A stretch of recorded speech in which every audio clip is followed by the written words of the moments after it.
Assalamualaikum warahmatullahi wabarakatuh.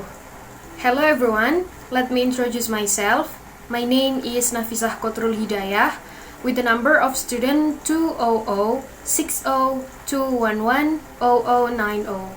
I am from Biology B class, Faculty of Science and Technology in Islamic State, Maulana Malik Ibrahim Malang University. In this occasion, I want to answer some question, and this video was recorded to fulfill the final last semester examination score of STUDI FIQH subject that was taught by Professor Dr. Haji MUNIRUL Abidin, M.Ag. We go to the first question. The first question is how to deal the difference of ideology in fiqh of Islam. So we know that Islam has divided to be so many groups from the madhab like Imam Hanafi, Imam Shafi'i, Imam Hambali or Imam Maliki, or from the organization like Muhammadiyah, Nahdlatul Ulama, and still many other groups. And seeing that condition, we are, as the Muslim, should know how to deal that difference by the nice and the kind way. Difference is a necessity. It will always exist in this life. Difference will always exist in this life. So, as a good Muslim, we forbid to mock each other with a harsh word or insulting them or disbelieving them.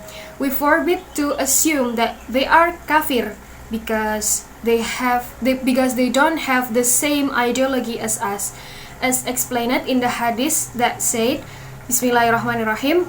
An Ibni Mas'udin radhiyallahu anhu qala Rasulullah sallallahu alaihi wasallam, sibabul muslimi fusuqun wa qitaluhu kufrun, muttafaqun alaih.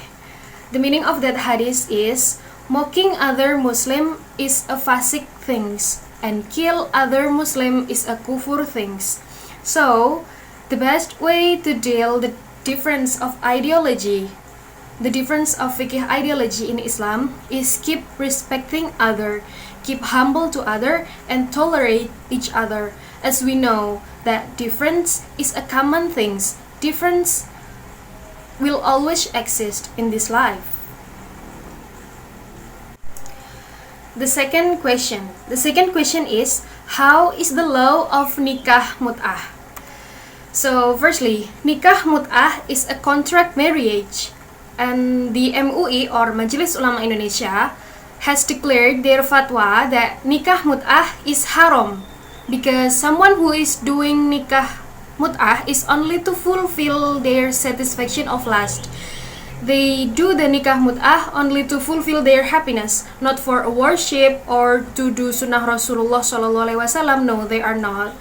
So, and in that fatwa, MUI use Dalil Al-Quran also as an institution or as hujjah to determine the law of Nikah Mut'ah that's haram. And Allah Subhanahu wa Ta'ala said in Quran Surah Al-Mu'minun 5-6 that Bismillahirrahmanirrahim, وَالَّذِينَ هُمْ لِفُرُوجِهِمْ حَافِظُونَ إِلَّا عَلَىٰ أَزْوَاجِهِمْ أَوْ مَا مَلَكَتْ أَيْمَانُهُمْ فَإِنَّهُمْ غَيْرُ مَلُومِينَ.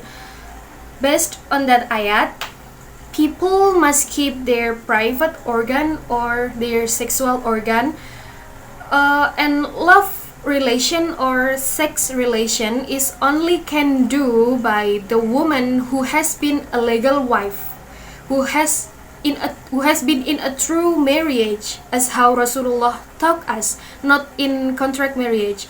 So that based on that ayat explained that Nikah Mut'ah or contract marriage is absolutely haram. We go to the third question. The third question is, how is the law of organ donation or limb transplant for people who need it? So in this matter, MUI also said that limb transplant or organ donation for people who need it is allowed, and it must meet the three consequences. That is, the first consequence is there is some needed, and that's needed was justified by Sharia. And the second consequence is there is no harming or dangerous thing in their self. And the third consequence is the transplantation or the organ donation is done by the professional doctor.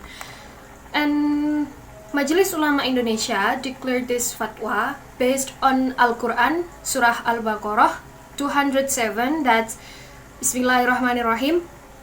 وَمِنَ النَّاسِ مَن يَشْرِي نَفْسَهُ ابْتِغَاءَ مَرْضَاتِ اللَّهِ وَاللَّهُ رَءُوفٌ بِالْعِبَادِ. The meaning is, some people sacrifice or sell their self to seek the pleasure or ridha of Allah subhanahu wa ta'ala, and Allah is full of kindness to his slaves. The fourth question is, how is the law of autopsy or post-mortem for research purpose? Autopsy or post-mortem for research purpose is allowed, with several consequences also. They are, first consequence, the research is useful for science development and also bring the greater benefit for science development and give protection of the soul, not only for research or practice. And the second consequence is the researcher must get permission of the object of research from the family or from the government. Allah subhanahu wa ta'ala said in Quran Surah Al-Isra 70, that is Bismillahirrahmanirrahim.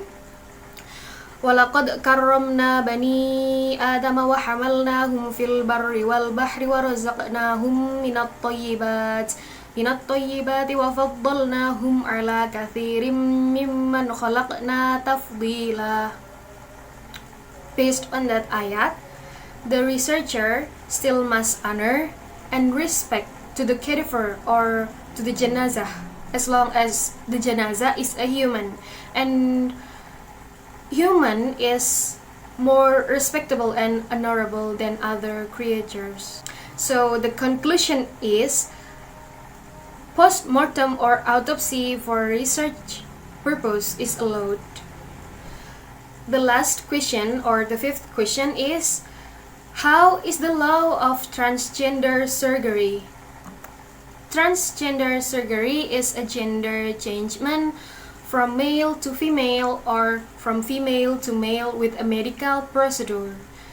Changing gender with a transgender surgical is haram, but when the intention is repair or refinement of some illness with a genital surgery is allowed.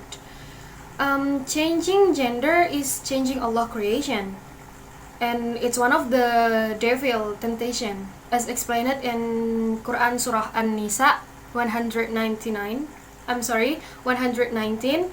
That is Bismillahirrahmanirrahim.